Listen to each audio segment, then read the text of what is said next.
Écoutez, c'est toujours un plaisir et une joie de pouvoir partager ce que le Seigneur peut mettre sur mon cœur.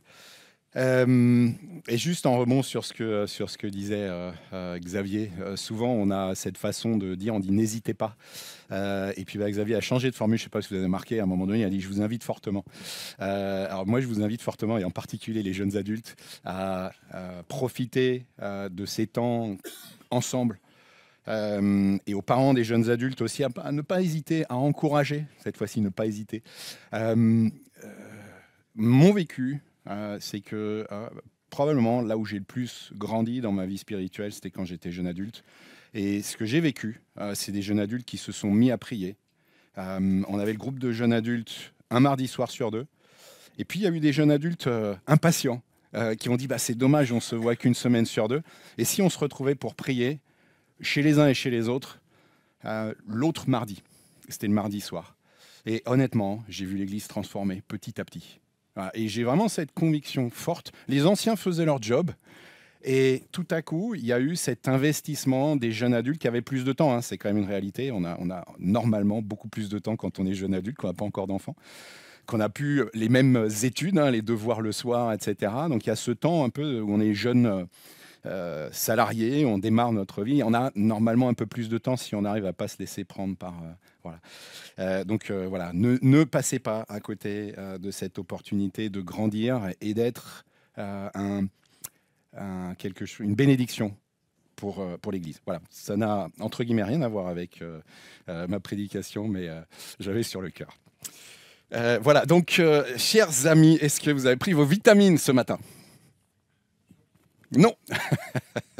Alors je parle de vitamines spirituelles et vos vitamines, et puis donc ce matin, et puis cette semaine passée.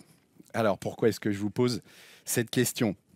Alors c'est Brad Dixon qui dans ce commentaire, alors c'est quelqu'un alors qui a en tout cas certainement des origines anglo-saxonnes, mais qui est pasteur en France, qui a écrit ce super commentaire sur Hébreux, qui écrit. Quoi qu'il arrive, donc Brad Dixon a écrit en introduction de cette étude d'Hébreux, ce commentaire biblique, le seul remède au doute et au découragement est une bonne christologie. Qu'est-ce que c'est une christologie? C'est la science de Jésus, connaître qui est Jésus. Le seul remède au doute et au découragement est une bonne christologie.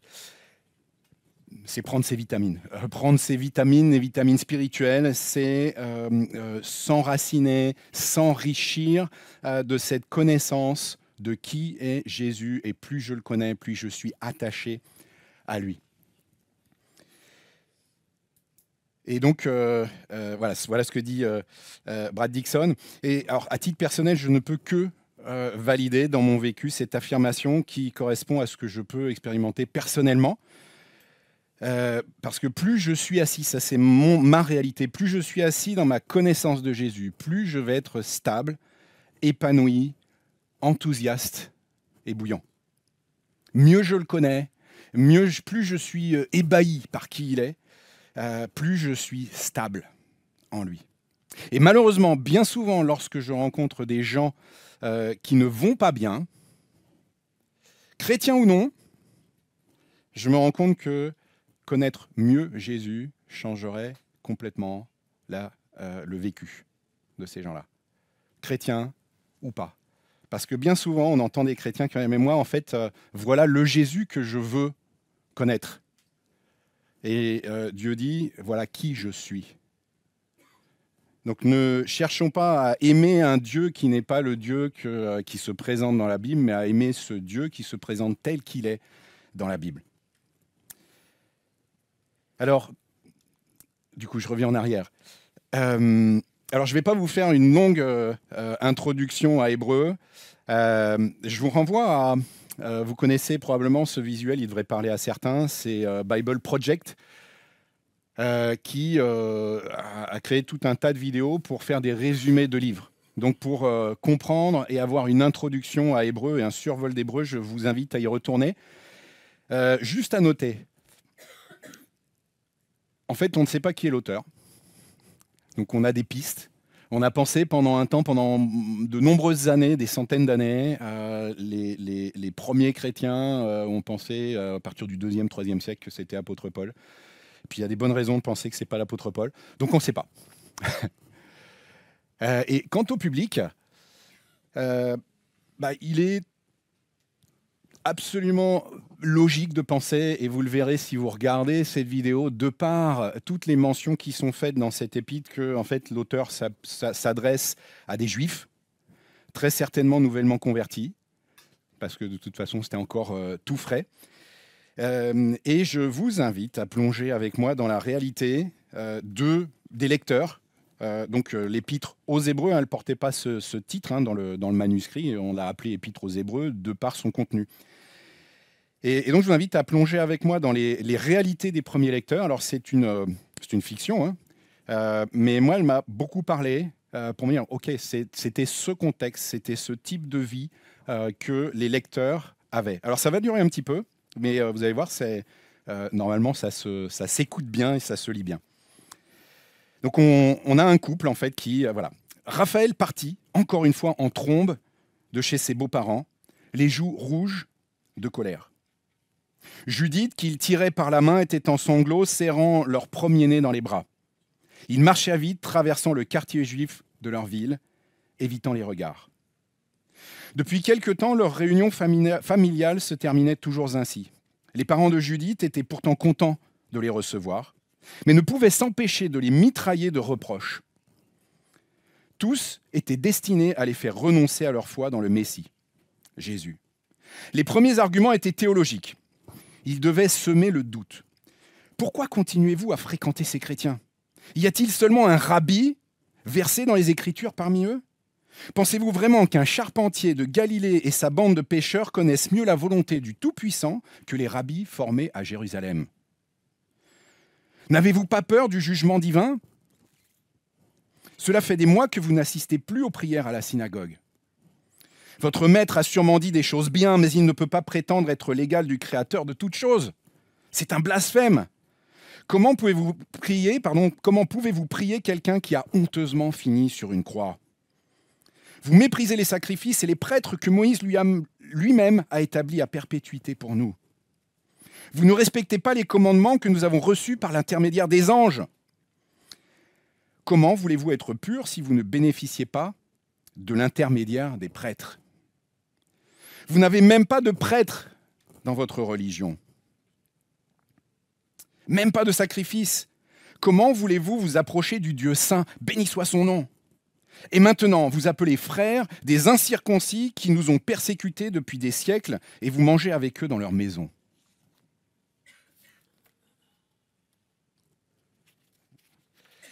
Les reproches suivants jouaient sur la corde sensible. Donc théologique d'abord, sensible ensuite. Il visait à susciter la honte. Nous devenons la honte de notre communauté. On ne peut plus aller à la synagogue sans qu'on parle de nous.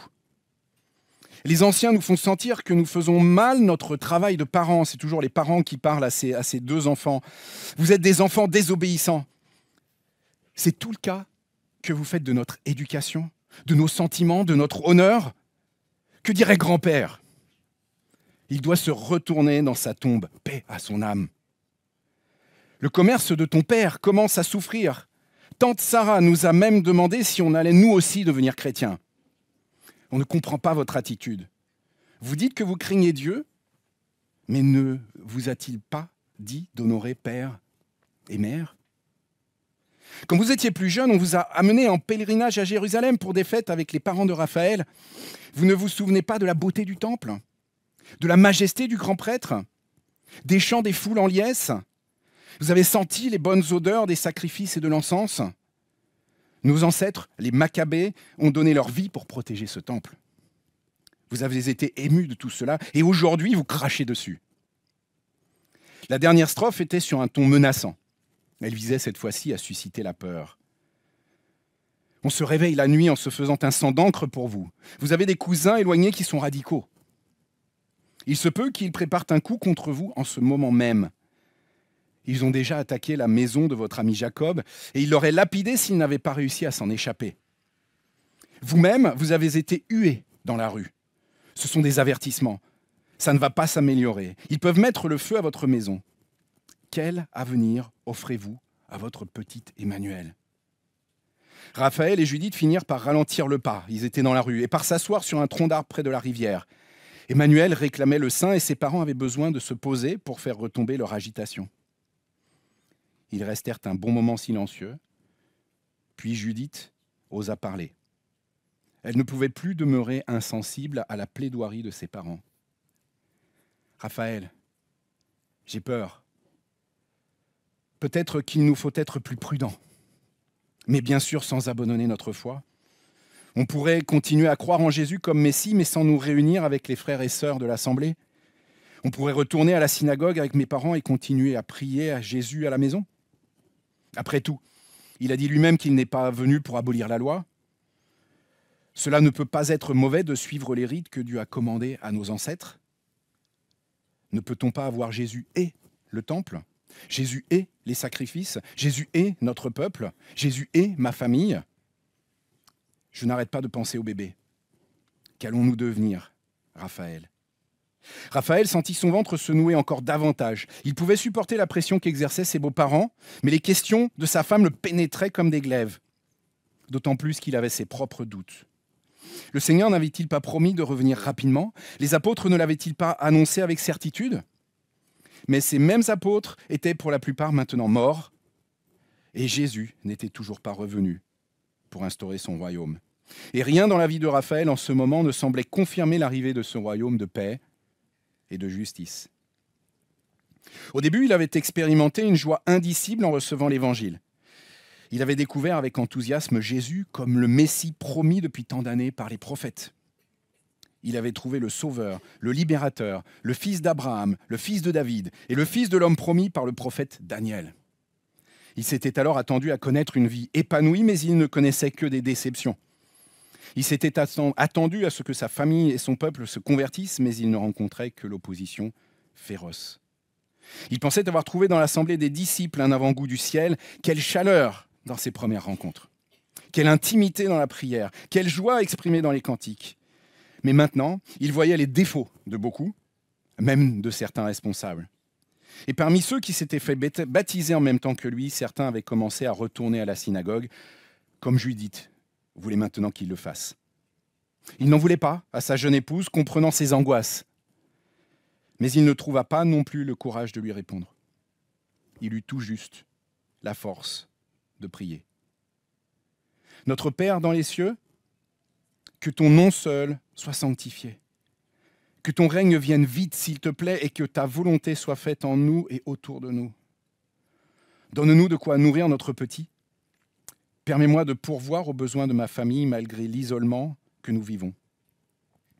Pardonne-nous nos doutes, nos inquiétudes et nos défaillances. Nous pardonnons à nos parents leur ignorance et à ceux qui nous veulent du mal, leurs insultes et leurs coups. Délivre-nous de la tentation d'abandonner notre assemblée comme certains l'ont déjà fait et protège-nous du malin et de nos persécuteurs. Nous croyons, mais viens au secours de notre incrédulité. Réponds-nous s'il te plaît, tu es le puissant qui règne à jamais. Nous savons que tu entends nos prières grâce à l'intercession de ton Fils, notre grand prêtre. Judith, apaisée par la prière, ajouta un Amen rassurant.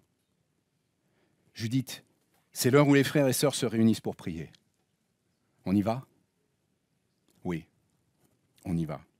Elle lui serra la main et ils partirent, le pied plus léger, pour trouver la maison d'Élie, un des responsables de leur assemblée. En entrant, ils découvrirent toute l'assemblée en ébullition. Élie, tout sourire, brandissait une longue lettre qu'un cher enseignant emprisonné venait d'adresser à l'Église. Chacun finit par s'asseoir dans la cour à l'ombre d'un sycomore. Un silence religieux se fit dès la lecture des premiers mots. Après avoir, c'est les premiers mots, c'est le début de l'Épître aux Hébreux, après avoir autrefois, à de nombreuses reprises et de bien des manières, parlé à nos ancêtres par les prophètes, Dieu, dans ces jours qui sont les derniers, nous a parlé par le Fils. Il l'a établi héritier de toutes choses, et c'est par lui aussi qu'il a créé l'univers. Le Fils est le reflet de sa gloire et l'expression de sa personne. Il soutient tout par sa parole puissante. Après avoir accompli au travers de lui-même la purification de nos péchés, il s'est assis à la droite de la majesté divine dans les lieux célestes. Il est ainsi devenu d'autant supérieur aux anges qu'il a hérité d'un nom bien plus remarquable encore que le leur. Donc voilà ce contexte. Je crois qu'il est assez pertinent pour nous aujourd'hui. Certains d'entre nous peuvent être dans cette pression familiale, plus ou moins proche. Nous sommes dans une culture aujourd'hui, une culture qui quelque part nous susurre depuis des années que tout ça c'est tellement vieux. C'est il y a plus de 2000 ans. Comment est-ce qu'on peut encore s'appuyer sur ce type de paroles? C'est pas fiable, c'est conservateur, c'est homophobe, c'est liberticide, c'est ta. Et donc, je pense que cette épître doit nous aller droit au cœur parce qu'elle vient nous rejoindre dans notre réalité. Et ce matin, émerveillons-nous ensemble de qui est le Fils, cette deuxième personne de la Trinité. Alors ça va être un moment contemplatif. Nous ne sommes pas, de mon point de vue, dans un apprentissage pour la plupart d'entre nous. Aujourd'hui, je vous emmène dans une dégustation. Donc ne vous attendez pas à découvrir des choses, mais à venir vous régaler, comme je me suis régalé. Alors, je vais continuer sur Hébreu dans mes prochaines prédications. J'ai commencé à essayer d'apprendre par cœur aussi. Normalement, je devrais être capable, si vous me mettez au défi, de réciter le premier chapitre et le début du chapitre 2. Et je vous invite à faire de même. Parce que pour apprendre par cœur, on est obligé de comprendre l'articulation, la logique. Qu'est-ce qu'il est vraiment en train de dire?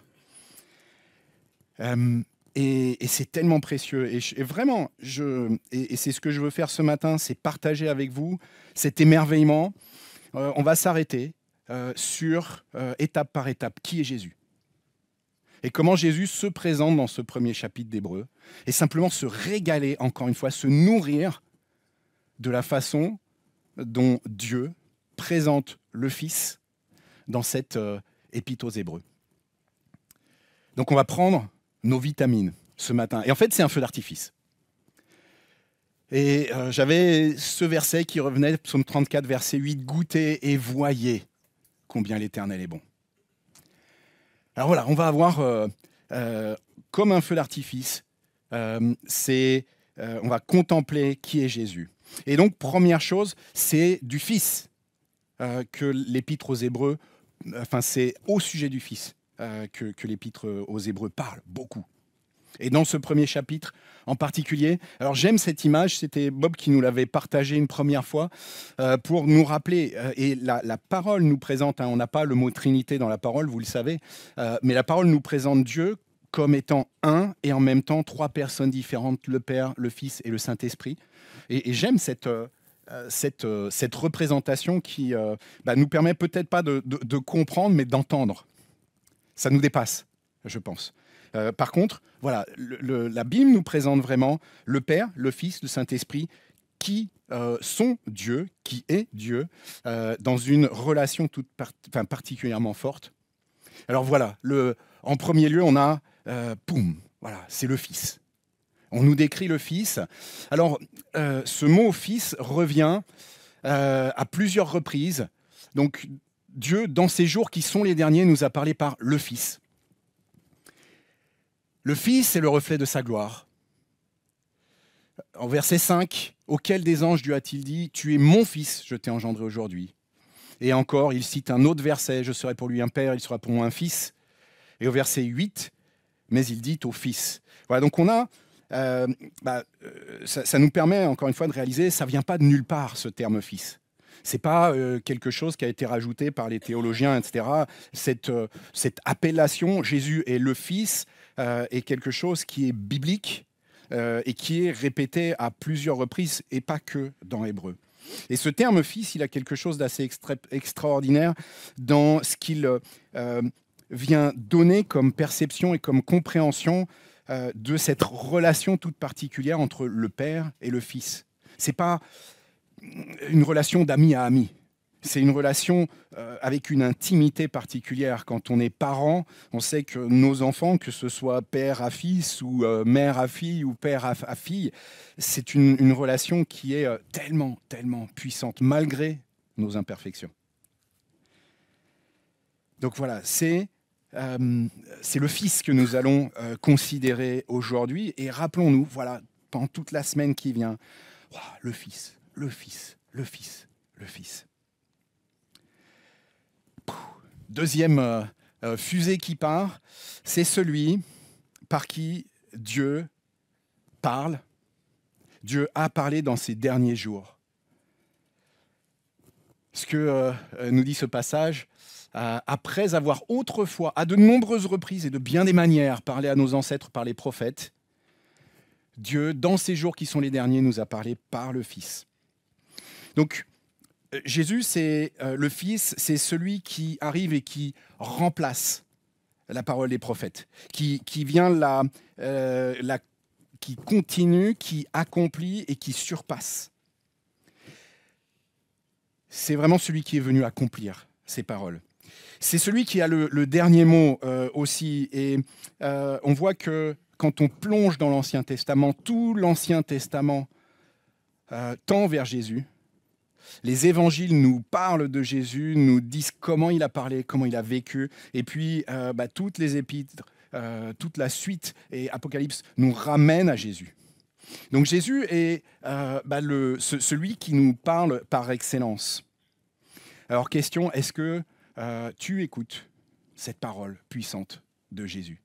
Est-ce que tu l'écoutes comme justement c'est Jésus qui me parle, c'est ce Dieu qui me parle, et je l'écoute comme il me parle et pas comme j'ai envie de l'écouter, si vous voyez la différence. Ce n'est pas ce Jésus tel que j'aurais envie qu'il soit, c'est ce Jésus tel qu'il est qui me parle. Et donc on a un Dieu qui parle. Troisième fusée, il est l'héritier de toutes choses. Voilà, donc ce texte nous dit il l'a établi héritier de toutes choses. Il a une place, une autorité, une légitimité unique. C'est ce que nous dit ce texte. C'est celui à qui tout revient. En fait, tout ce qui vit, tout ce qui est créé, tout ce qui est fait, va vers lui. Par contre, on a, et on le voit plusieurs fois dans le texte, il l'a établi, et ça pose question, il est devenu, il est dès la création, on va le voir, et il a créé le Fils. Et en même temps, il est devenu héritier, il a été établi héritier. Donc il y a une notion de quelque chose qui n'était pas encore complètement, et qui peut interpeller. Et en fait, pour qu'il soit établi héritier de toutes choses, il fallait qu'il aille au bout de sa mission. Il a été fait homme, et il a vécu sur terre, et il fallait qu'il aille jusqu'au bout de cette mission, de mourir sur la croix, en étant parfait, pour mourir pour chacun d'entre nous, pour être ressuscité et régner. Et ça, on voit tout l'enjeu, finalement, de cette mission de Jésus, et encore une fois, que tout lui revient parce qu'il est devenu héritier de toutes choses. Alors il est aussi, encore une fusée, il est aussi créateur. Et ce que nous dit ce passage, alors normalement, là encore, il n'y a rien de nouveau dans ce que je suis en train de vous dire. Mais juste émerveillons-nous, emmagasinons ce que Jésus est, ce que le Fils est, pour que nous ayons cette bonne Christologie, et que cette bonne Christologie, elle nous assoit dans cette stabilité. Elle enlève le doute et elle nous donne cette confiance à chaque instant. Donc c'est lui aussi qui a créé l'univers, nous dit ce passage. Et puis, un peu plus loin, Hébreux chapitre 1, verset 10, « C'est toi, Seigneur, qui au commencement a fondé la terre, et le ciel est l'ouvrage de tes mains. » Donc on nous rappelle ce qu'on voit par ailleurs dans la parole, mais que le Fils est créateur. Et rappelez-vous, c'est ce Fils qui nous appelle frères. Et rappelez-vous, Jean chapitre 1, tellement connu, au commencement était la parole, et la parole était avec Dieu, et la parole était Dieu. Elle était au commencement avec Dieu. Toutes choses ont été faites par elle, et rien de ce qui a été fait n'a été fait sans elle. Et on voit que la parole s'est faite chair et qu'on parle du Fils. Et enfin, pour s'émerveiller encore de ce Dieu créateur de l'univers, hein, c'est par lui aussi qu'il a créé l'univers. Il n'est pas juste créateur de quelques petites choses. Dieu ne lui a pas juste confié, par exemple, les océans. Il a créé toutes choses. Et pour nous émerveiller peut-être encore un petit peu plus ce matin, vous savez que Genèse, chapitre 1, verset 1, au commencement, Dieu créa. Et le terme utilisé pour Dieu, c'est Elohim. Elohim, c'est un pluriel. Et le verbe est au singulier. Et on voit déjà en fait la cohérence de la parole. Donc Elohim pluriel, Dieu pluriel, et en même temps singulier, parce que le verbe est conjugué au singulier. Et ce que je lisais là dans un commentaire, c'est que c'est unique à la Bible. Il y a ce terme Elohim qu'on retrouve, mais c'est les dieux qu'on peut retrouver dans des environnements de l'époque. Mais le Elohim avec du singulier, c'est unique à la parole. Donc émerveillons-nous encore une fois, ce Jésus qui est donc le Fils, celui par qui Dieu a parlé et parle encore, l'héritier de toutes choses et créateur. Et puis il est le reflet de la gloire de Dieu. Alors je ne sais pas comment vous comprenez cette expression. Moi, ce que je retiens de l'Ancien Testament, c'est que voir Dieu face à face aujourd'hui encore n'est pas possible.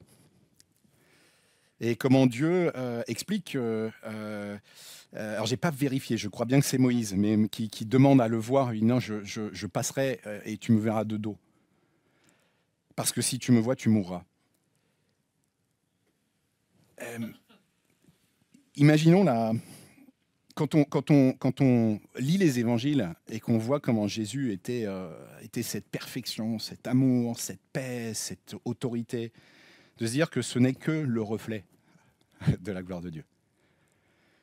Et imaginez du coup comment Dieu doit être encore plus extraordinaire. Et en même temps, donc, ce Jésus nous permet de voir les prémices de ce que nous aurons pour l'éternité. Et Jean nous rappelle, chapitre 1, verset 18, « Nul n'a jamais vu Dieu, le Fils unique qui est dans le sein du Père nous l'a fait connaître. » Donc l'utilité, le côté absolument indispensable d'avoir Jésus qui soit venu et qui se soit révélé et présenté, fait homme. Donc il est le reflet de la gloire de Dieu. Il est aussi l'expression de la personne de Dieu. Alors le terme expression, en grec, c'est caractère. Et en fait, c'est ce qui correspond à l'empreinte qui permet de frapper une monnaie. Donc on est dans quelque chose d'absolument fidèle, hein, qui va permettre de reproduire. C'est aussi, du coup, dans la culture grecque, c'est la caractéristique principale de quelqu'un. Donc Jésus, en fait, le Fils, en se présentant, en se révélant, en étant visible aux hommes, finalement, a permis de voir Dieu. Et donc, encore une fois, émerveillons-nous de qui est Jésus, de qui est le Fils. Et rappelons-nous qu'il nous permet de connaître Dieu de façon beaucoup plus claire et précise. Et puis, donc, on continue encore une fusée là, qui explose et qui nous émerveille. Il soutient tout par sa parole puissante. Alors, personnellement, en apprenant ce chapitre par cœur, je me dis, mais c'est tellement puissant. Je ne sais pas si vous êtes jamais arrêté sur cette phrase, mais je trouve que cet attribut est absolument incroyable. Parce que, quelque part, je me dis, mais un mot de Jésus me laisse en vie, me garde en vie, me guérit, ouvre les portes, etc., etc. Il soutient tout par sa parole puissante. Pas d'exception. Il soutient tout. C'est lui qui me donne ce souffle de vie et encore cette respiration et encore cette respiration et encore cette respiration. Et c'est lui qui fait que ce monde tient encore. C'est lui qui fait que notre Terre continue de tourner exactement à la bonne distance, avec la bonne inclinaison et la bonne vitesse pour qu'on ait des conditions de vie sur Terre.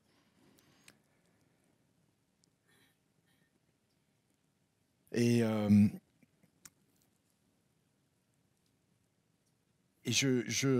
pensant à ça, je pensais à cette parole du centenier romain. Matthieu 8, versets 5 à 13, je vous laisserai aller relire ça. Vous tapez sur Google centenier romain si vous n'avez pas retenu la référence, Matthieu 8, versets 5 à 13. Ce centenier dont Jésus va dire « Je n'ai jamais vu une telle foi ». Et la foi du centenier, c'est « Ne viens pas chez moi, je ne suis pas digne que tu viennes chez moi ». Mais moi qui suis centenier, qui ai à reporter à des chefs, je n'ai qu'à dire à un de mes serviteurs de faire, et il fait et toi, tu n'as qu'à dire un mot. Voilà. Émerveillons-nous de qui est le Fils, et rappelons-nous à chaque moment de nos journées, mon Dieu, Jésus, le Fils, soutient tout par sa parole puissante. Alors pourquoi est-ce que j'irai m'inquiéter ? Pourquoi est-ce que je vais aller trembler devant telle et telle responsabilité ou même accusation ? Jésus, le Fils, soutient tout par sa parole puissante. Alors, extraordinaire aussi, il est purificateur et prêtre.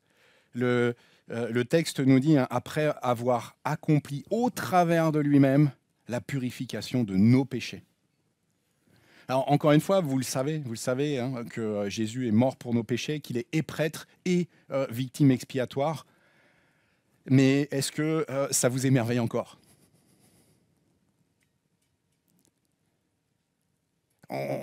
Pourquoi est-ce que Jésus a fait ça ? Est-ce qu'on mérite que Jésus ait fait ça ? Est-ce que quelqu'un peut lever la main dans cette salle et dire bah, finalement, ouais, je suis pas si mal ? Non, il fallait que Jésus, il n'y avait pas d'issue devant la sainteté de Dieu.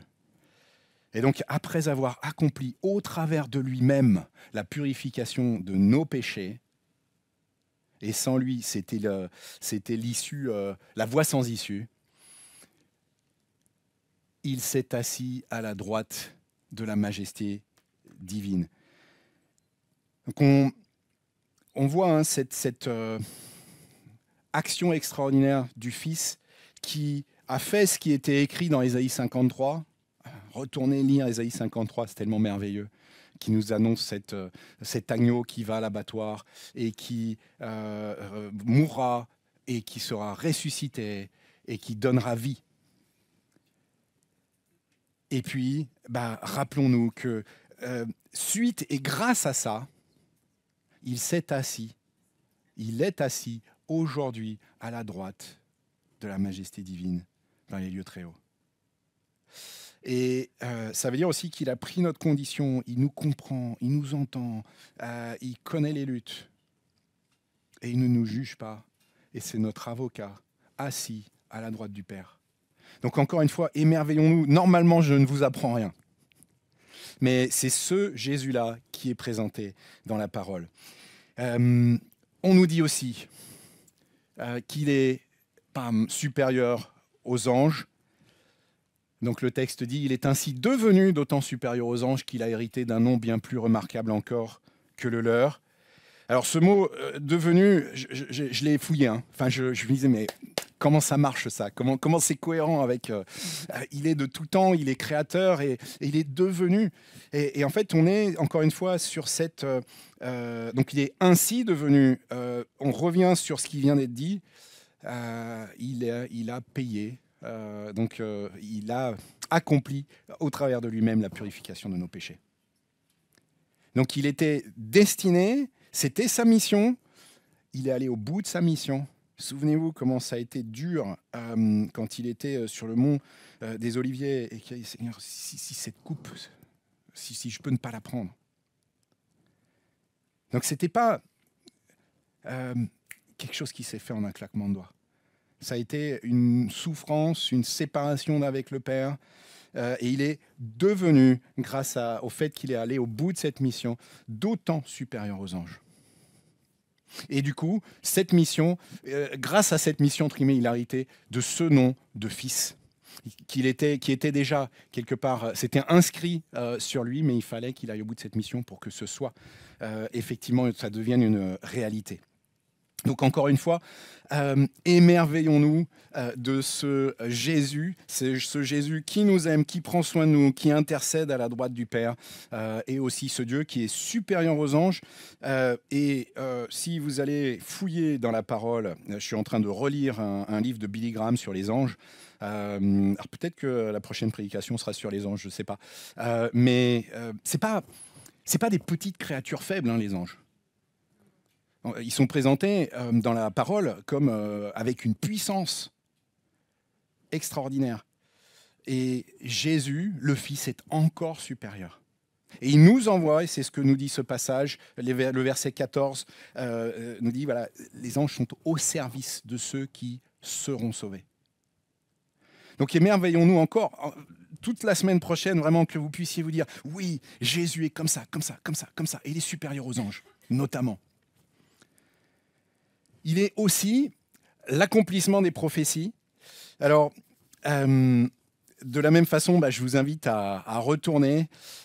Si vous voulez vous acheter ce commentaire, je prendrai la photo. Merci maman, c'était mon cadeau de Noël. C'était une surprise, hein. Alors ça tombait super bien, le Seigneur fait bien les choses parce que j'avais envie de rentrer dans Hébreu et de prêcher sur Hébreu. Je ne sais plus si je te l'avais dit, maman, mais en tout cas, voilà, c'était le petit cadeau fort à propos. De pouvoir en fait rentrer dans les 6 versets qui sont... alors c'est apparemment une technique rabbinique. Je ne sais pas ce qui s'est passé. Voilà. En fait, l'auteur vient argumenter et en fait, comme enfiler des perles. Donc c'est apparemment une technique rabbinique où je viens mettre mes arguments les uns après les autres. Et en fait, il va citer le psaume 2, verset 7, 1 Samuel 7, verset 14, le psaume 97, verset 7, le psaume 104, verset 4, le psaume 45, 7 à 8, et le psaume 102, verset 26 à 28. Et en fait, on a un condensé de l'Ancien Testament. Et ça, moi, ça m'émerveille de me dire, mais l'Ancien Testament, que bien souvent dans les églises évangéliques, on n'est pas super fan. Hein. C'est un peu compliqué, ou en tout cas, c'est plus compliqué. Et on se dit, mais ça, c'est l'Ancien Testament. Mais en fait, l'Ancienne Alliance nous amène droit vers Jésus. Et on a ce contenu tellement incroyable dans l'Ancien Testament et plongé dans l'Hébreu, encore une fois, pour aller voir, tiens, qu'est-ce qu'il dit au psaume 2, 7, etc. Et ça permet en plus de revoir, ça donne une perspective messianique à ces textes sur lesquels, psaume 2, verset 7, vous pouvez les lire, et on peut le lire. Et je pense qu'on l'a tous lu en mode, il est en train de parler à un roi de l'époque. Et puis, cette lecture d'Hébreu nous permet de dire, ah oui, mais il y avait certainement le roi de l'époque, mais il y avait cette... vision bien au-delà, avec un aboutissement, un accomplissement parfait au travers de la personne de Jésus.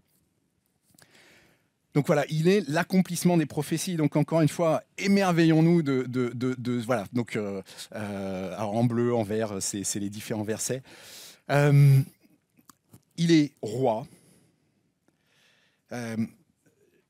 Voilà. Donc verset 8. Mais il dit au Fils, ton trône, ô Dieu, est éternel, ton trône. Le sceptre de ton règne est un sceptre de justice. De ton règne, hein, on parle vraiment d'un roi qui règne. Et tu as aimé la justice et tu as détesté la méchanceté. C'est pourquoi, ô Dieu, ton Dieu t'a désigné par onction comme roi. Donc il est roi et il règne. Et on le voit ici, le sceptre de ton règne est un sceptre de justice. Tu as aimé la justice, c'est un Dieu et un roi juste. Et quelle assurance quand on sait, je pense que typiquement, si on a un patron, un boss qui est juste, on n'a pas à s'en faire en fait. On sait que si on n'a pas été correct, on va se faire reprendre, mais avec justice. Et à contrario, on sait qu'il n'y a pas de peur à avoir de mauvais fonctionnement. Et on n'a pas de peur à avoir de mauvais fonctionnement de la part de notre Dieu. Il est juste et il déteste la méchanceté. On arrive au bout. Alors vous voyez, hein, c'est quel feu d'artifice de qui est Jésus. Et pourtant, et merci Stéphane pour les chants que tu nous as fait chanter ce matin, on a vu encore d'autres merveilles de qui est Jésus. Et c'est sans fin, en fait, l'émerveillement qu'on peut avoir. Voilà, donc, quoi d'autre? Il est éternel aussi. Donc, c'est, alors, ce verset extraordinaire. Est-ce que c'est toi, Seigneur, qui au commencement a fondé la terre et le ciel est l'œuvre de tes mains. Eux, ils disparaîtront, tandis que toi, tu restes là. Ils vieilliront, tous comme un vêtement. Tu les enrouleras comme un manteau. Ils seront remplacés comme un vêtement. Mais toi, tu es toujours le même et ton existence n'aura pas de fin. Il ne change pas. Tiens, ça fait une explosion supplémentaire qu'on pourrait mettre dans mon feu d'artifice. Et c'est tellement rassurant. J'ai prié ce matin, c'était pas intentionnel, mais c'est vrai qu'en écoutant, en vous écoutant prier, je me disais, mais il est fidèle, il est fidèle, il est fidèle, il est fidèle, il ne change pas. Et combien c'est rassurant, parce qu'on sait très bien que l'humain change. Voilà, le Dieu est fidèle et ne change pas. Et enfin, il est Dieu. Alors Dieu, j'ai pas fait une animation sur PowerPoint pour que ce Dieu vienne remplir complètement le slide, mais c'est l'idée. Tous ces attributs cumulés démontrent qu'il est Dieu. Et le passage nous dit, voilà, ton trône, ô Dieu, est éternel, etc. etc. Donc on voit que le Fils est Dieu, et le Fils a les attributs de Dieu, et le Fils a dit qu'il était Dieu, ce qui lui a valu la haine des pharisiens. Donc voilà, j'avais vraiment à cœur, moi ça a été mon vécu vraiment en plongeant dans ce premier chapitre d'Hébreux, mais vraiment d'être fortifié au quotidien en me disant, mais ouais, ça c'est mon Dieu, ça c'est mon Jésus.